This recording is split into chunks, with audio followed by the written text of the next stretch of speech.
Hi and welcome back.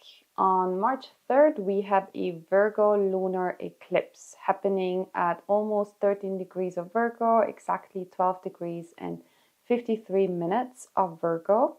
And it's happening at 3:34 a.m. in Pacific time. So you have to calculate what exact time that is for you. But as you know, a lunar eclipse is something that we'll feel at least a week before and then several weeks to months later.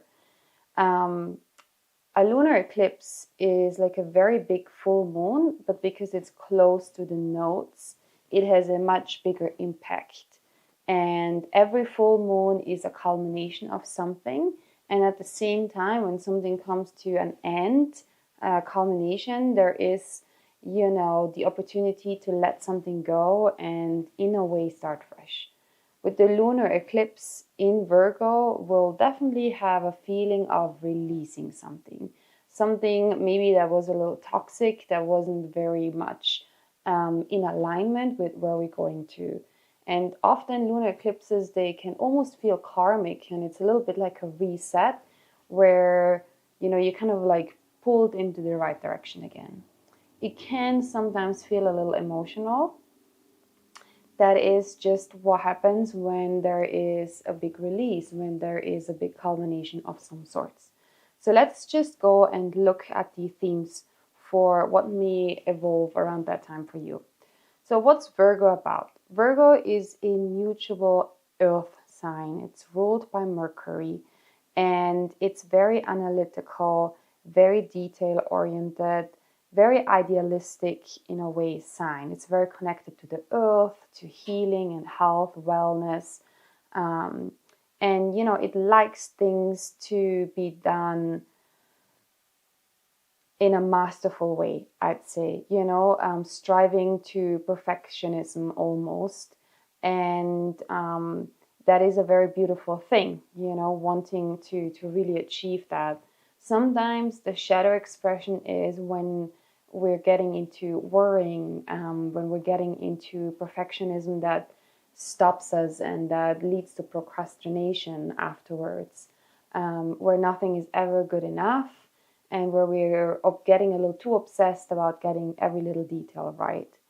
It can also go with that. There can be some sort of judging that comes with that, and some micromanaging, some criticizing, whether that's ourselves or others. So it's important to look at both sides, what's, beautiful about the sign and where the shadow expressions are, so that we can recognize them. And we all have Virgo somewhere in our chart. And this lunar eclipse is going to be an opportunity for us to release these more negative tendencies. So the nodes are very beautiful points, magnetic points, that are signaling where we're moving towards, where we're destined to grow towards. And it almost happens on a soul level. So collectively speaking, right now the nodes are in Pisces. So we're moving towards Pisces themes. Now, if Virgo is very much detail oriented, and it's kind of like, you can imagine a drawing that is just super like a pencil, like all these fine details just completely nailed, then Pisces would be more like a watercolor picture. It's much more flowy, it's much more intuitive, it's not so much analytical in that sense. It's very creative, and it very much goes with like flowing and trusting and surrendering, feeling a sense of oneness with the present moment, with say you're sitting in front of a ocean and there's a sunset and you're completely getting lost in the awe and wonder of that, almost sacred moment. That's a very Piscean energy. So we're getting pulled more towards that, where Virgo is trying to maybe control things with their minds. Pisces is saying, like, let that go and just flow and trust and see what happens. And that can be very difficult for a lot of us, right? It can be very emotional when our plans don't quite work out and there's something that comes to an end. But just see if there's something that comes up around that time, and know that I personally believe you know, it's always meant to help us grow. If something falls away, especially during these pivotal moments, times, then maybe that's just a sign that it wasn't aligned with us and there's something better coming ahead. And if you want to kind of think about what this could mean for you, a good way to reflect on that is also by going back to March 14th of last year, 2025. We had a Virgo lunar eclipse at that time too. It was a little bit off, 23 degrees, 57 minutes. So it would have maybe not been in the same house. But it's good to think if there was some themes coming up around that time that might come back now to be fully resolved. So for example, for me, I was invited to teach at a retreat that was led by a semi-famous musician. He was a spiritual musician and he was having a lot of his fans come for a retreat, and I was invited to do yoga and sound healing for his group. And being in that environment, I just realized for myself that I had been trying to please a little too much, I was playing a little too small, and you're seeing people that felt somewhat famous, that doesn't necessarily, like, just having that bubble burst of, just because you charge a lot, just because you're famous doesn't mean that you're going to offer something completely extraordinary. And so that is a Virgo trait too, that you're maybe in some areas maybe trying to stay too small or doubting yourself too much. Virgo sometimes is just so focused on what that ideal is and comparing themselves to that ideal that they're never quite reaching that. So that would be something that came up for me. And yeah, see what came up for you around that time. Maybe you can remember. Another date to go back to and reflect on is September 7th of 2025. We had a total lunar eclipse, so again, a big ending at 15 degrees of Pisces. So that would have been in the opposite sign, so it would have been somewhat different. But again, there's the Pisces Virgo axis. Whenever we have signs opposite of each other, they balance each other out. We need both of these elements. But yeah, there's a sort of push and pull between two directions, and similar themes can come up for you there. So just think back around these times. And if something comes up that reminds you of that, then this is a new opportunity for you to clear it and move forward with more intention. So now if we look at the chart for this lunar eclipse, we can immediately see that there is a whole lot of planets in Pisces. So not only is the North Node there, it means we're pulled in that direction, we're also having Mercury there, Venus there, and Mars there. So Mars in Pisces brings in, things like Tai Chi, yoga, swimming, where you're using that energy in a bit more of a flowy, creative, and spiritual way. So you might want to do things like that. With Venus in Pisces, super beautiful. I talked about it in the last video. It's very gracious. It's very compassionate. It's very like overflowing love for others, for animals, and for ourselves, hopefully, and the people around us. So we can tap into that energy a lot. And then Mercury is retrograde in Pisces. So Mercury retrograde is something that a lot of people are sometimes a little worried about, but I personally really like the opportunity that Mercury retrograde brings up. What it means is that it appears in the sky that the planet of Mercury is going backwards. And even though that's an optical illusion, it still is a little bit like a rethinking of specific themes. So wherever Pisces is in your chart, that area, you're getting an opportunity to kind of go back over things and look at it in much more depth. And I think that's beautiful. Now, sometimes when Mercury is retrograde, it's true, we have to be a little bit more flexible and adaptable. and things might change a little bit. So that's all that Mercury energy that's just stronger in a sense. But yeah, things might change because you see them from a different lens, and it might be very useful to do that, very helpful for you to rethink whatever aspect it is, whatever area of life it is that is getting a second chance to be looked at by you. And then generally the whole Pisces energy and Mercury retrograde energy is very much a retrieving and an invitation to slow down a little bit, to spend time on your own, to disconnect from the loudness and craziness of the world and tend to your nervous system and your inner sort of peace and calm. That would be a very good time. So Mercury is going to be moving forward again on the 20th of March. And then, that's what we call the shadow period afterwards. So there's still a little bit of like, oh, okay. So now these insights that I've had from February 26th to March 20th, how do I want to proceed now? Like, how do I want to integrate that? Yeah. So we have all that Pisces energy in the chart that you can see. And then we have this beautiful aspect from Jupiter. It's a trine to the sun and a sextile to the moon. So it flows quite beautifully. And Jupiter brings in a very expansive, optimistic, wise energy. And especially in Cancer, it's very nurturing, it's very calming. So even though there might be that sense of a letting go, which sometimes can come with some grief, with Jupiter in there, I do feel like there's a little bit of the optimism that flows in, and just the general invitation is always with Jupiter in Cancer to make space for self-care. And that could be cooking yourself a good meal, taking a bath, taking another day off work, sleeping in, whatever it is that you actually need to to feel more comfortable with where you're going.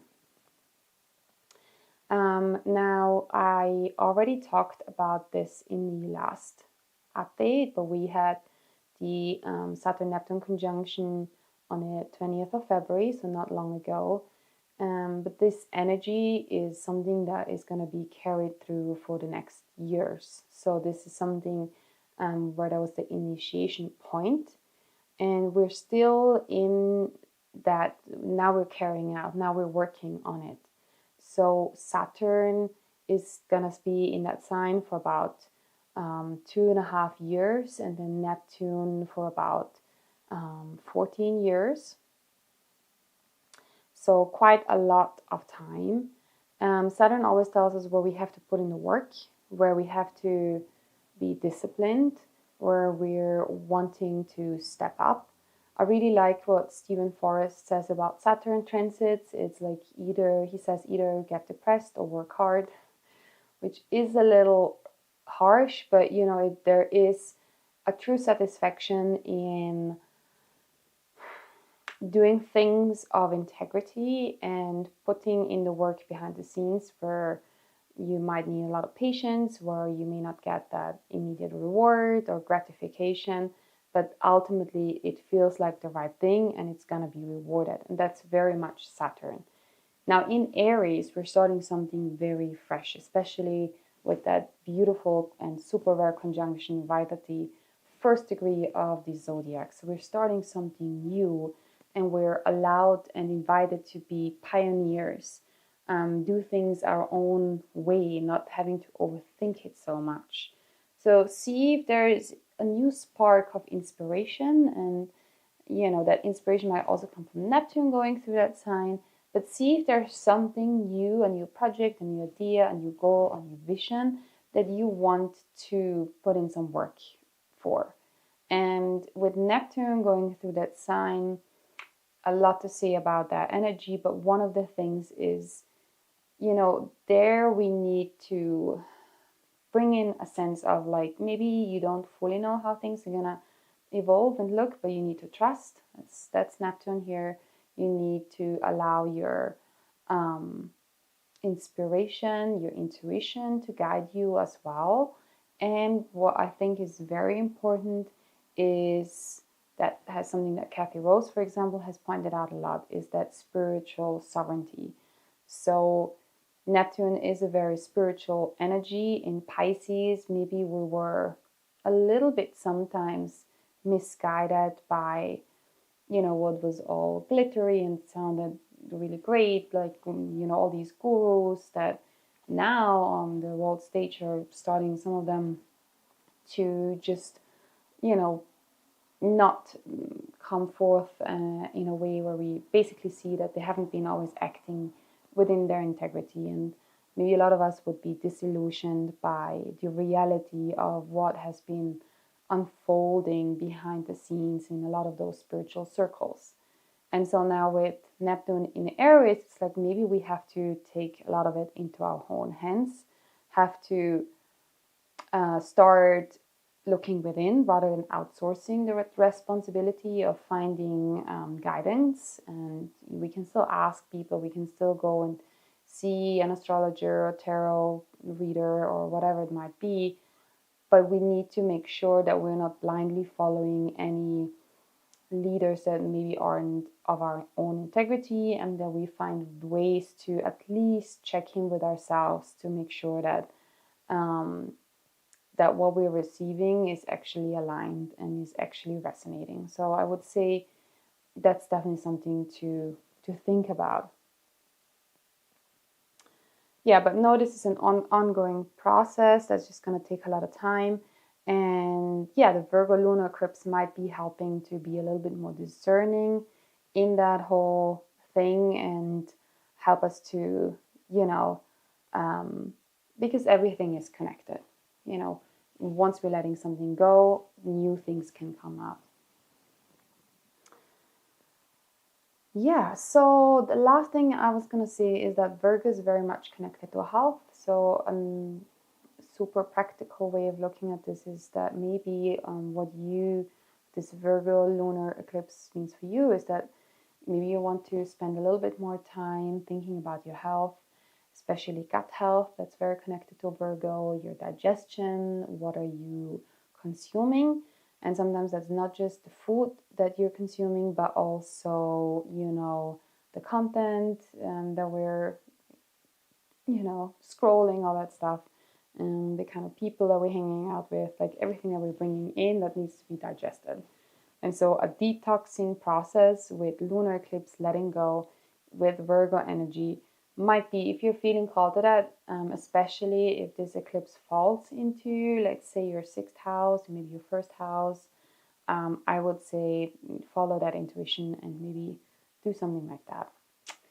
All right, so let's go through these different houses. So if you don't know where 12 degrees 51 minutes of Virgo falls for you in your chart, let me know and I can help you find that out. But yeah, let's just continue. So if the Virgo eclipse falls into your 1st house, there's going to be a culmination or a reset or letting go, a combination of all of these three, where it comes to your self-image, your identity, and your body. So it could be something about maybe you need to let go of that image of yourself, or you must have it all together in order to be accepted. You cannot get things wrong. You have to have it all figured out. Or maybe you're someone that's maybe acting a little too shy, or just being there for everyone else and not making yourself as seen as you could be. So these are all things that could potentially come up, and you could think about whether there's something in that you are able to let go. The 2nd house, again, a reset, a culmination, or letting go, and where it comes to how you relate to your finances and your self-worth. Everything that makes you feel stable with what you have. So there may just be, for example, you could, maybe there is a necessity for you to stop worrying about money, truly allowing yourself to take some risks instead and just, flowing with things a little bit more. And making sure that you're not defining your worth around, for example, how much you earn or how disciplined and organized you are with your money. The third house, when it comes to the third house, we are talking about communication, the mind, your siblings, your immediate neighborhood. So you may want to think about the way you're using your voice or have been using your voice. Maybe there's a culmination of what you've been learning or what you've been teaching. And maybe there is a reset with how you want to talk to yourself or others, something that you feel like this does not work anymore. Sometimes Virgo, even though they're very analytical and discerning, they can go into being a little too critical. So maybe that's something you want to revisit here as well. With the fourth house, that has to do with your roots, your home, and your family. So that's something that comes from deep within that part. So if there's a culmination there, maybe there is some changes happening with your living situation. Maybe you need to set some new rules with those that you're living with. Maybe there's something that needs to be released where you're caring for your family a lot but feel like neglected, for example. Or maybe you just really have a feeling that you need a big spring clean and really refresh your house. That would be a good way of using that energy productively, really allowing yourself to let go of a lot of old stuff that maybe you can donate or sell or let go, so you have more space at home. It's going to be very important. In the fifth house, the themes connected to the fifth house are, your playfulness, where you have fun, how you relate to joy, and with that it has to do with children, it has to do with your creative expression and your ego. So see what you might take, your creativity very seriously. It might be very analytical in that regards. So see if there's something that's coming to a culmination, or if there's something that you need to let go of. Maybe you can allow yourself to be a little bit more playful in your life, or relate to children in a different way. See what comes up in that. And then we have the sixth house. Sixth house is connected to Virgo itself, so it does have to do with health, wellness, your daily routines, your habits, wherever you're of service to someone. So for example, at work, right, if you're employed, or even if you work for yourself and you're caring for your clients. So when the sixth house is activated for you in that lunar eclipse, see if there is something that you might have to let go, maybe related to your daily routine and your habits, your work, or your health. Big detox potentially again, and see what maybe where you're over worrying, where you're overthinking, and allow yourself to just let that go. Then we have the seventh house. So the seventh house has to do with close relationships of all kinds. Could be romantic, could be business, could be friendships. And it has to do with the balance that comes with between you and me, right? So when we have Virgo in the seventh house, sometimes we can maybe attract partners that are Virgo or like very Virgo-like. And so maybe in a shadow expression, they are being very organized and disciplined, but maybe a little too judgmental and too criticizing or micromanaging. So see if whether you are representing that energy within relationships or someone else's, and see if you can find a bit more of a balance, and just understanding that we're all human, and that ideal is maybe potentially not gonna happen unless you work with a lot of compassion and love, and even then we are just humans and we can laugh about it all. The eighth house has to do with your psyche, the shadow work, transformation. deep spiritual matters, also sexuality, so everything that's a little bit more hidden. And so with something really culminating in that 8th house, a lot of different expressions, but one of it could be potentially, where it comes with intimate relationships with others, that you need to trust and surrender more, or maybe there's something that's coming to an end in that. Maybe there's some secrets that need to come out.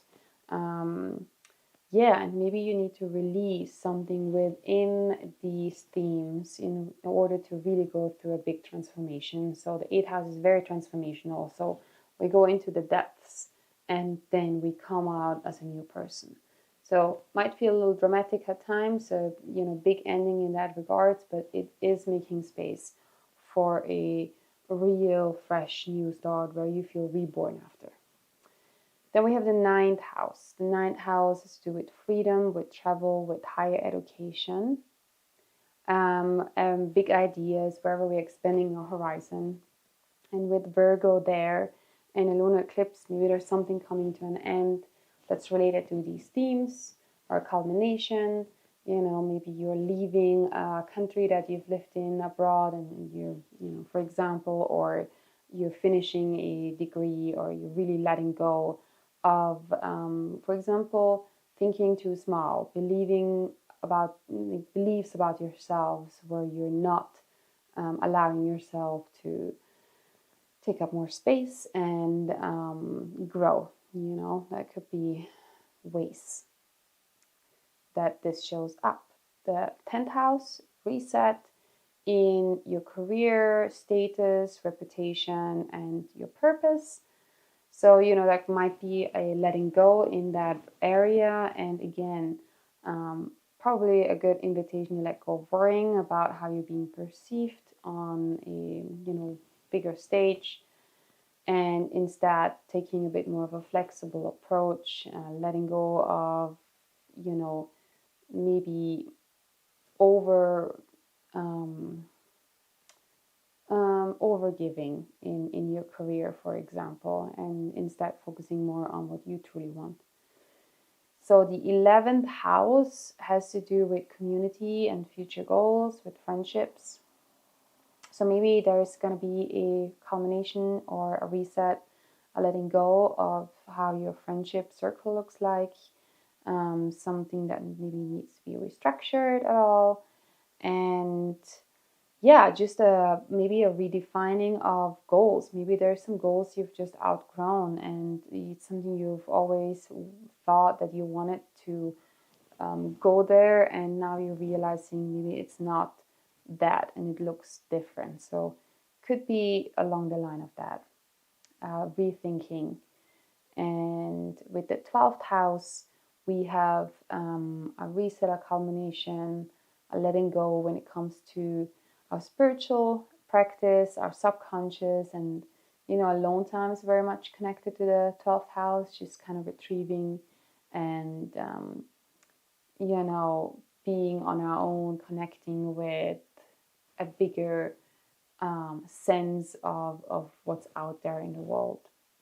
So it could a big culmination in the 12th house could be letting go of a subconscious belief that has been holding you back, for example, or it could be a letting go of, or a culmination of a spiritual, like a meditation retreat or something that you're finishing, and that is allowing yourself to start fresh afterwards. It's really a big letting go in one way or another.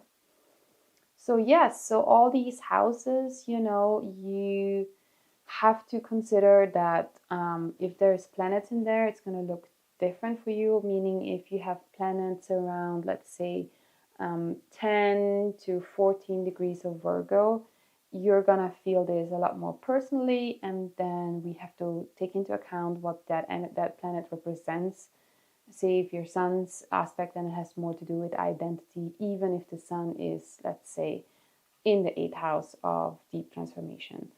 So just keep that in mind. And yeah, use what I've been saying and then figure out what that means truly for yourself. Life will show you, life will teach you, and for the rest, allow yourself to go inwards and reflect. The ruler of this lunar eclipse is Mercury, and Mercury is direct in Pisces, is retrograde, sorry, in Pisces. So a lot of these insights, they may not come through that very Virgo-like analytical mind, but rather through more of an intuitive, dreamy insight and hunch. So I hope that helped. Let me know if you have any questions. Let me know how this lunar eclipse is treating you. And I'm looking forward to seeing you next time round. Thank you so much and see you soon.